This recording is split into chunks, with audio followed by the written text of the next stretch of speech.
My name is Jasmine. I am 28 years old now. But when I was only 8, I was given away as a bride.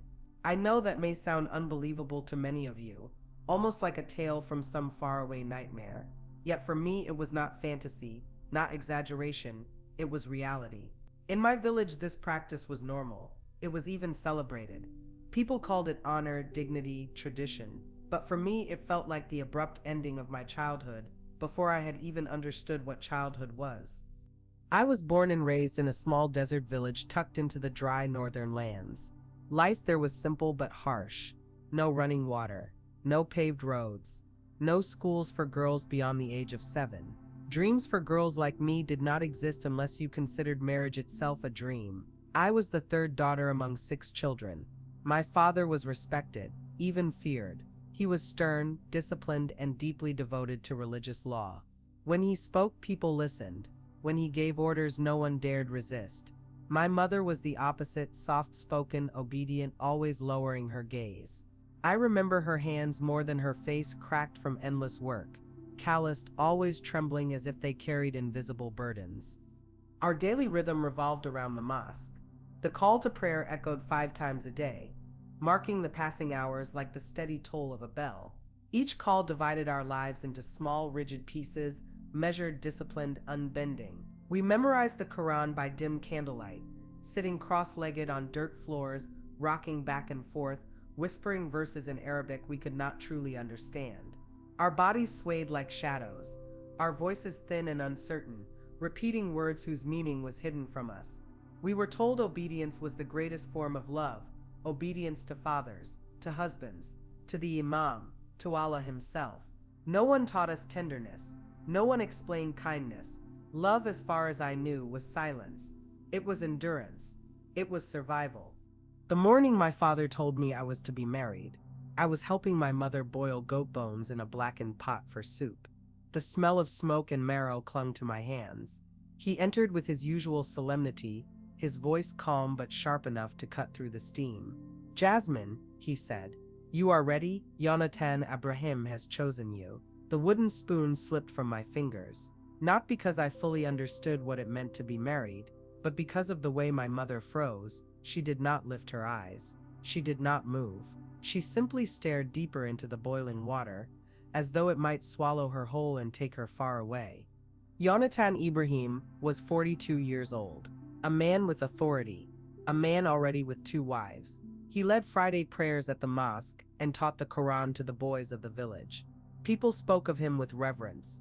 They said he was holy, a man of learning, a man of honor. And now he was to be my husband. I was only 8. That very day, preparations began. Women arrived at our home in clusters, their voices rising in songs and laughter as they prepared me. They braided my hair tightly, stained my hands with henna, and draped my small body in heavy red silk that nearly drowned me. They sang of purity, obedience, and Allah's blessings, while my stomach churned like a pit of stones. I sat there, still and silent. I did not understand why my hands trembled so much. I did not understand why my eyes stung when I saw my mother turn her face to hide her tears. She thought no one noticed, but I did. The wedding itself blurred into smoke, incense, strange faces pressing close with congratulations, and the suffocating weight of words I could not escape. But before I continue, I want to pause. If you have ever felt voiceless, if you have ever been told your body did not belong to you, if you have ever whispered into the dark, "God, do you see me?" then perhaps my story is for you. Because I was 8 when I was taken, and it would take 20 more years before I found my voice again. When I finally did, it was not Allah who answered me, it was Jesus. That night, I did not know what a bride was supposed to feel. I only knew what it was to be terrified. I remember the sound of the heavy wooden door closing. It echoed through the room like thunder, as if sealing me inside a prison that had no escape. The women had finished singing. Their voices faded, leaving only the cloying scent of incense. My hands were sticky with rose oil and honey. I sat stiffly on the edge of the bed, my feet dangling, the weight of the red silk pressing me down. Then he entered, Yonatan Ibrahim, the man they now called my husband. His eyes did not soften at the sight of me. His lips carried no kindness. He looked proud, yes, but in a way that made me feel less than human. He looked at me as if I were not a child, not even a wife, but a possession, something valuable to own. His voice was low, deliberate. He spoke of duty, of obedience, of Allah's will. Then he quoted a hadith, his tone sharp like a command. Even if her blood is still on the mat, if her husband calls, she must answer. I didn't grasp the full meaning until his hand reached for me. Then it became clear. I screamed. I begged. But in that world, a wife's scream was not a plea for help. It was only considered noise, and a child's fear was not reason to stop. It was seen as rebellion. My memory refuses to hold every detail. My mind closes the door on some parts. But I remember the pain. I remember the shame. And I remember the silence afterward. He slept while I lay still, bleeding. That was the night I stopped crying. I learned quickly. Don't cry. Don't resist. Don't question. Be still. Be obedient. Be invisible. The next morning, my mother entered with a bowl of warm milk mixed with turmeric. She placed it down, saw the blood, and turned her face away. "It is your honor now," she murmured, her voice brittle. Then she left me alone. From that day forward, I was no longer a child. I was a wife, a servant, someone who existed to meet another's will. I cooked. I washed. I waited. When he returned from the mosque, I stood with my head bowed, waiting for his words, ready to obey. He never asked me about my thoughts. He never asked what I loved, what frightened me, what dreams I carried. He only took, by the age of 9, I had already folded into myself. By 10, I stopped speaking unless directly spoken to. By 11, I no longer felt shock when he brought home another wife, a 16-year-old girl with trembling eyes, the same kind I once had. I leaned toward her and whispered, "Stay quiet. It's the only way." I hated myself for saying it, but it was the only survival I knew. In our world, a girl's worth was measured in silence, in modesty, in how much suffering she could endure without breaking. To be praised was to be invisible, compliant, erased. One Friday, the Imam preached about marriage. He said the Prophet's wife, Aisha, was only 6. Marriage is from Allah. To question it is to question His mercy. Mercy. That word haunted me. If this was mercy, then what was cruelty? If this was God, why did He favor men who broke little girls? Why did He reward their violence? Why did He not see me? One afternoon, I watched a bird trapped in a net near our courtyard. Its wings flailed desperately, beating against the cords. Its cries pierced the air. I pressed my hand to the window and whispered, "I know how you feel," because I too was a bird. My wings had been clipped, and they called it marriage. By 12, my body began to change, and with each change came new waves of fear. I already knew what awaited me, babies, and I was right. But I'll tell you about that in the next part. For now, I just want to say this. If you are a woman who has been used, if you were told your pain was holy, if they convinced you that submission was your only purpose, please listen. You are not a doll. You are not a slave. You are not a sacrifice. You are seen. You are loved. You are not forgotten. I was 13 years old when my body split open to bring life into the world. But before that life came, I almost died. The first time I felt something was wrong, I was in the kitchen grinding spices. My back ached, my stomach twisted, and dizziness swept over me. I tried to ignore it, as I always did. Pain was normal. Bleeding was normal. Exhaustion was expected. What wasn't normal was speaking up, so I didn't. But the pain refused to fade. It worsened with each day, until one morning I collapsed in the courtyard, the pestle still clutched in my hands, blood dripping down my legs. That was how they found out I was pregnant. My husband, Yonatan Ibrahim, barely glanced at me. He didn't ask if I was afraid. He didn't even ask if I would live. He simply told my mother to summon the midwives. "She's too young," my mother whispered, voice shaking. "She is not ready." His eyes hardened. "She is a woman now. God has opened her womb. Who are we to argue with His will?" The months that followed blurred into waves of nausea, headaches, and swelling. I vomited every morning, then dragged myself to chores, still cooking, still cleaning, still silent. I lay on mats too thin to soften the floor, bones aching, skin stretching too fast, breath shallow with fatigue. By the 5th month, I stopped expecting comfort. I stopped expecting joy. I waited only for pain or death. Then the night came. The contractions began shortly after evening prayers. The women murmured it would be quick, that though my hips were narrow, my youth would carry me through. They lied. I screamed for hours as waves of pain tore through me. Blood gushed, soaking the mats. They scolded me, saying my noise was shameful, unbecoming of a modest wife, but I could not stop. My voice cracked and broke, echoing off the mud walls until I thought the night itself would shatter. At one point, the darkness claimed me. Just before I slipped under, I thought, is this how my life ends? A nameless girl bleeding on the floor, voiceless and forgotten. But I woke barely. The baby was alive. A girl, tiny and blue. She did not cry at first. They rubbed her chest, pressed their fingers against her ribs until finally a thin whimper escaped. The women called it a blessing. Allah has spared you, they said. But I did not feel spared. I felt ruined. My body torn, my spirit hollow, as though I had been used and discarded like an object. Yonatan Ibrahim entered the room once. He did not hold the child. He did not speak my name. He looked down at me and said flatly, "Rest now, I will need you strong again soon." Then he turned and walked away. I lay staring at the ceiling, listening to my daughter's shallow breaths, and for the first time something rose in me that I had never felt before. Not fear, not shame, anger. What kind of God allows this? What kind of God calls this mercy? A girl forced to give birth before her voice has even finished changing. A child raising a child. A man praised while his wife bled. I could not say these questions aloud, so I whispered them into the night, into the silence. Do you see me?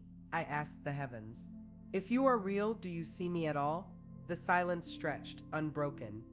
Months passed, and slowly I recovered. The bleeding stopped, but the scars remained in my body, in my chest, in my spirit. I named my daughter Aisha. She had my eyes and my silence. I loved her fiercely, but my love was mixed with fear, for I knew the kind of world she was born into. A world where love meant duty, where obedience was everything, where survival was not truly life, but only endurance.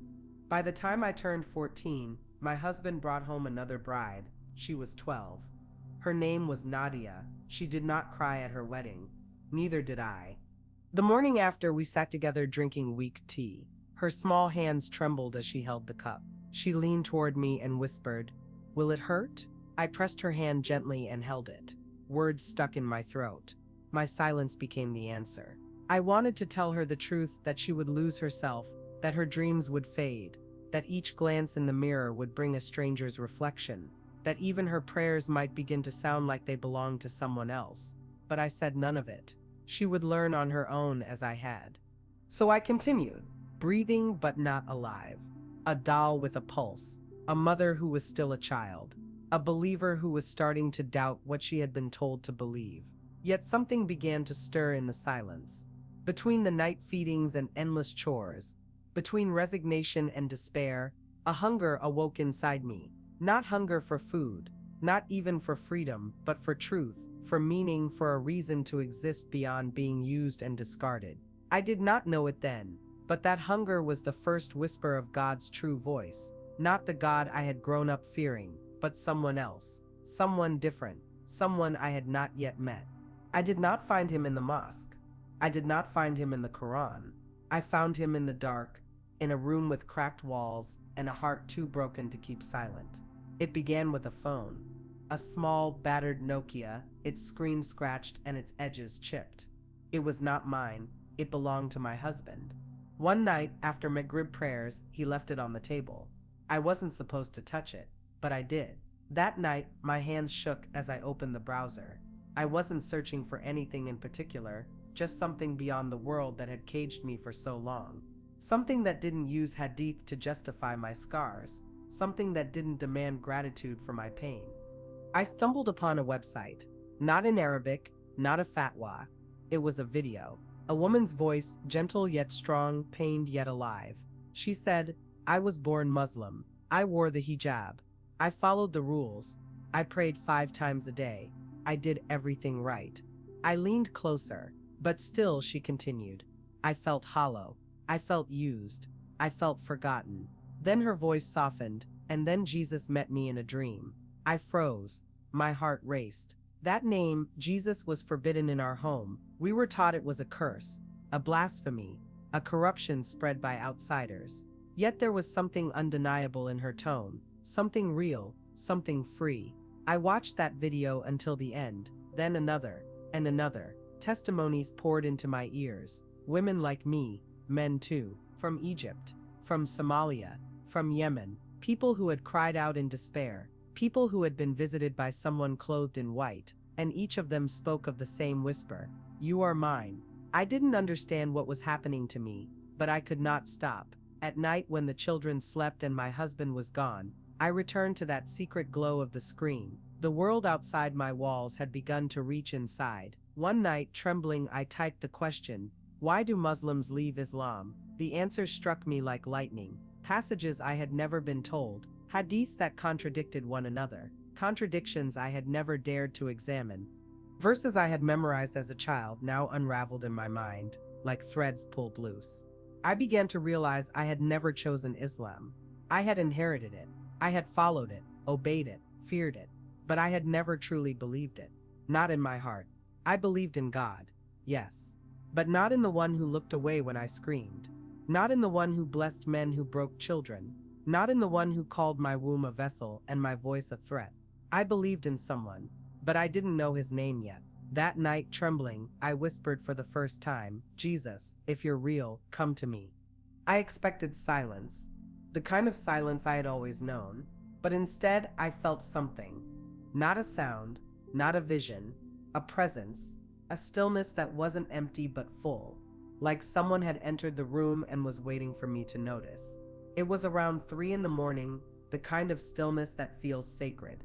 No wind rattled the doors. No dogs barked. Not even the faint stir of my baby breathing beside me. Just darkness, just me, and that quiet. I had just read a verse I didn't fully understand, yet it shook me to my core. I am the resurrection and the life. He who believes in me, though he may die, yet shall he live. John 11:25. I read it again. Though he may die, I wondered what it meant to die while still walking, still breathing, because that was what I had felt for years. Alive on the outside, dead within. I closed my eyes, and that was when I saw him. It wasn't like any dream I had ever had before. It was sharper, heavier, more real. I was standing in a deep pit, muddy, suffocating, no escape. My arms were scraped raw. My dress was torn. I could smell the damp rot of the earth. I tried climbing, clawing my way upward, but the walls collapsed in my hands. Then footsteps, not loud, soft, sure, certain. I looked up. At the rim of the pit stood a man in white. He glowed, but not like fire or the blinding sun. His light was gentle, warm, alive. His face was strong, kind, and his eyes, they pierced straight into me. They didn't just see me, they knew me. They knew everything. My screams, my bleeding, the shame I had carried in silence, the nights I begged Allah to end my life. And still his eyes were overflowing with love. He reached down his hand. I hesitated. "Who are you?" I asked. He smiled, and though I didn't understand, my soul did. My heart leapt like a starving child being handed bread, like a prisoner hearing the lock click open. I grasped his hand. The moment our skin touched, everything shifted. The mud dried. The pit vanished. Suddenly I was standing beside him, whole, clean, free. He looked into me and said, "You're not forgotten." Then he placed his hand over my heart. "You are loved." I woke sobbing, gasping for breath. My chest felt cracked open, as if something buried for years had finally broken free and screamed into the night. I sat up, hijab damp with tears, hands trembling, and for the first time in my life I whispered, "Jesus, only his name, nothing more."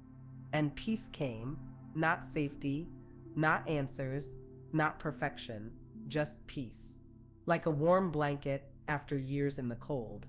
The next morning I made a choice. I downloaded the Bible app again. But this time I didn't hide it. I sat on the kitchen floor while my children played, and I opened it openly. Out loud, I read, "Fear not, for I have redeemed you. I have called you by your name. You are mine." I repeated that verse again and again, because I had never truly been called by my name before. Not Jasmine. I had been called wife, burden, shame, never mine. That whole day, something in me shifted. I cooked as always, I cleaned, I served tea. Outwardly, nothing changed, but inside, I was no longer searching for truth. I had seen him. Of course, I told no one. Not yet. I wasn't ready, but I began to pray differently. Not with Arabic words I couldn't understand, but in whispers of my own. "Thank you. Don't leave me. Help me know you more." I still carried fear. I knew the risk. If anyone discovered the Bible app, if my husband Yonatan Ibrahim heard me speak the name Eza aloud, I would not survive. But for the first time, I didn't care, because I had touched the hand of someone who didn't want to own me. He wanted to save me. That night, I dreamed nothing, but I slept deeply, without flinching at every sound, without nightmares. I woke rested, unashamed. For the first time in years, I knew I wasn't alone. But peace never lasts in the house of secrets. A few days later, everything exploded. It was a Wednesday. The heat pressed down, thick with dust and sweat. I was sitting in the corner of the living room, quietly reading from the Gospel of John on my phone. The children were asleep. The house was silent. Then the door opened, and my cousin Nikki walked in. She wasn't supposed to be there. She lived across the village, but her face told me she had come with intention. She smiled faintly when she saw me, but her gaze quickly dropped to my phone. She froze. "What are you reading?" she asked. I tilted the screen away. "Just something online," I whispered. She stepped closer, quick, and snatched it from my hand. My heart leapt. She stared at the screen. Her eyes widened as she read the words. John 14, "I am the way, the truth, and the life." Her hand trembled. Her face turned pale. "Jasmine," she whispered, "what have you done?" I reached for the phone. "Nikki, listen." She pulled back sharply, as if I carried disease. "You're reading the Injil. You're reading about Isa." I didn't deny it. For the first time, I felt no shame. Her voice broke as she shouted, "You've become an apostate, a cursed woman." She turned and ran from the house, and within the hour the whole family knew. My brothers came first. I heard the shouts outside, then the door slammed open. They stormed in, anger boiling, their pride disguising itself as righteousness. "Where is she? Is it true? Have you left Islam?" I stood in the middle of the room. My hands shook, but I kept my back straight. My phone still glowed with the gospel in my palm. "Yes," I said softly. "I believe in Jesus." That was enough. The first slap knocked me to the floor. The second blurred my vision. The third left the taste of blood in my mouth. They dragged me by the hair into the courtyard. My children screamed inside the house. My mother ran out weeping, trying to hold them back, but she didn't stop them. "What have you done to us?" she cried. "You've cursed this family. You've brought Allah's wrath on our home." Through swollen eyes, I looked at her and whispered, "No, Mama, I found peace." Her hand struck me harder than I ever thought possible. My husband was not home, but he didn't need to be. My family took control. They tied my hands with cloth and shoved me into the back room. They locked the door. 3 days, no food, no light, no children. I heard them crying once, then silence. The room was hot, and the air was so heavy I could barely breathe. On the second night, someone pushed a plate of bread and a cup of water under the door. On the third, the imam came. I heard his voice before I saw him. He began reciting verses from the Quran, his tone sharp, echoing against the walls. Then he shouted through the door, "You are under the grip of a jinn. That is the only explanation. You will be cleansed, or you will be destroyed." I stayed silent. Not because I agreed, but because I had no strength left. That night, I thought I would die. A part of me almost welcomed it. But then I remembered the dream, the hand that pulled me out of the pit, the voice that whispered, "You are loved." So I dragged myself into the corner of the room, bruised and weak, and I whispered, "Jesus, I don't know where you are. I don't know if I'll live through this, but please, please don't leave me." A faint breeze slipped through the cracks in the wall. For a moment I felt it again, that peace, that presence. It's hard to explain, but I knew it was real. Even inside that prison, he was with me. On the morning of the fourth day, they unlocked the door. My aunt stood there with a scarf in one hand and a matchbox in the other. Her eyes burned with warning. "If you ever speak that name again," she hissed, "we will burn you alive. Do you understand?"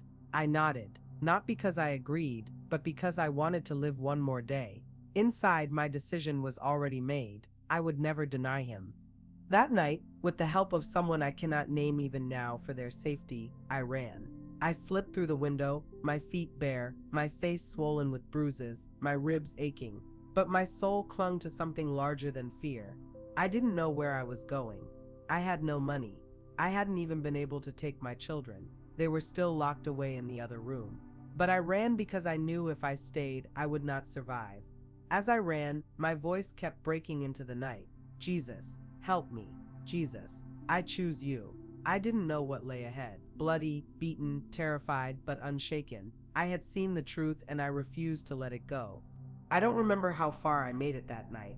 All I recall is the rasp of my breathing, the taste of blood in my mouth, and the whispered prayer on my lips, "Jesus, don't leave me."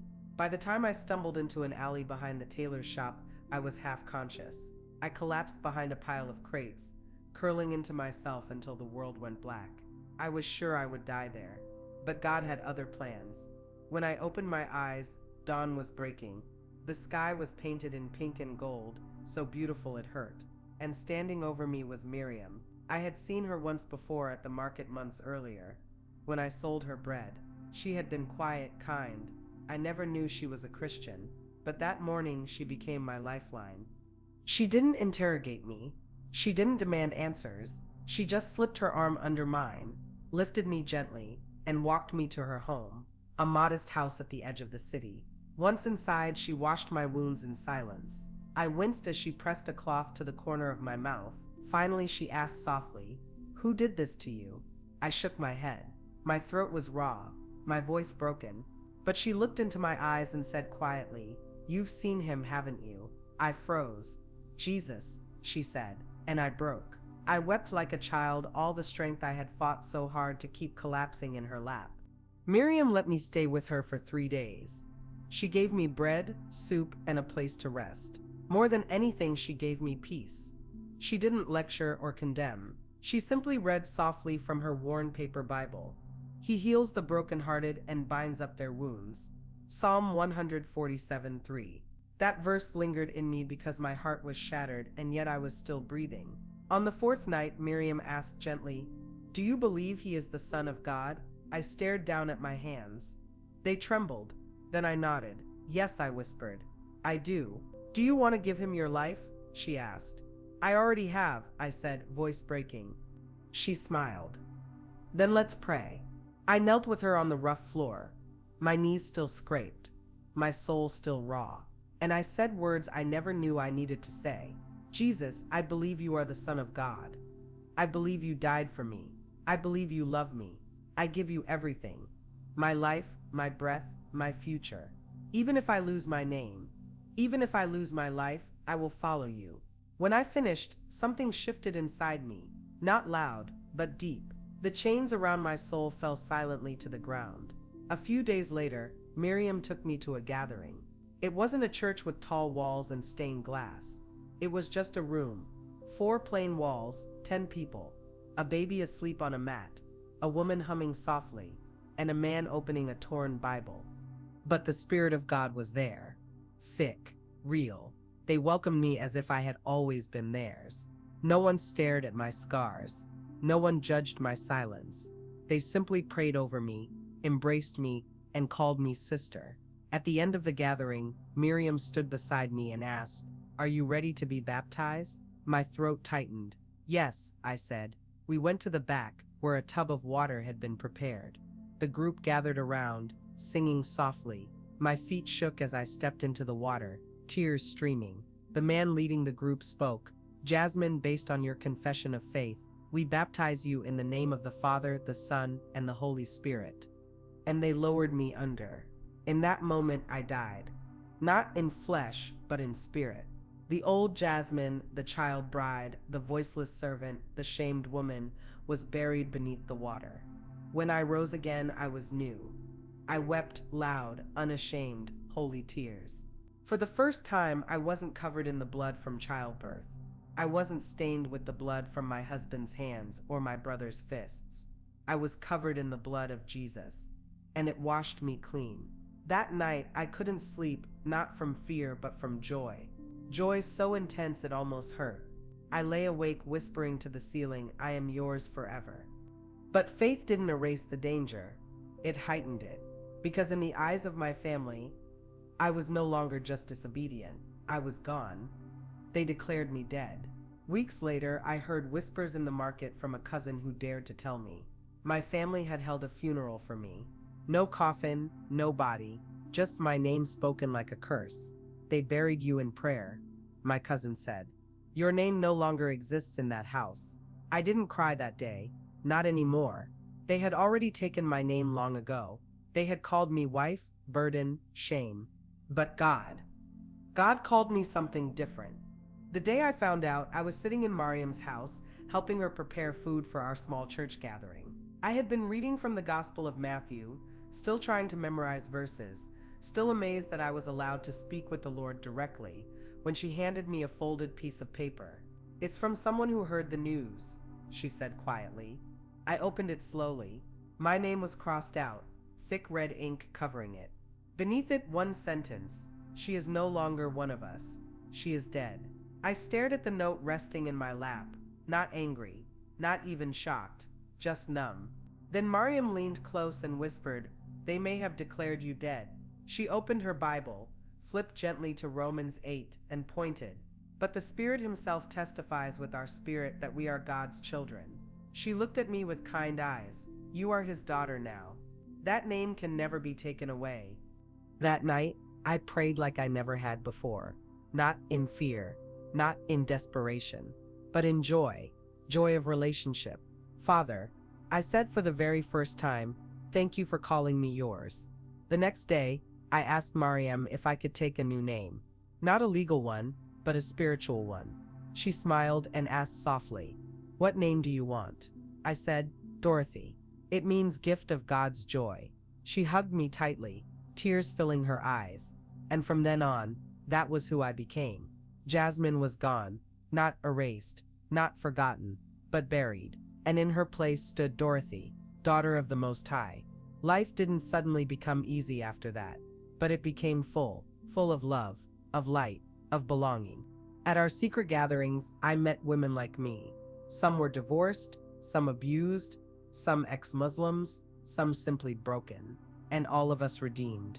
One woman changed me forever. Her name was Ayla. She was older than me, a widow, once married to an imam. Her arms bore scars, burns from cigarettes pressed into her skin when she refused to veil her face completely.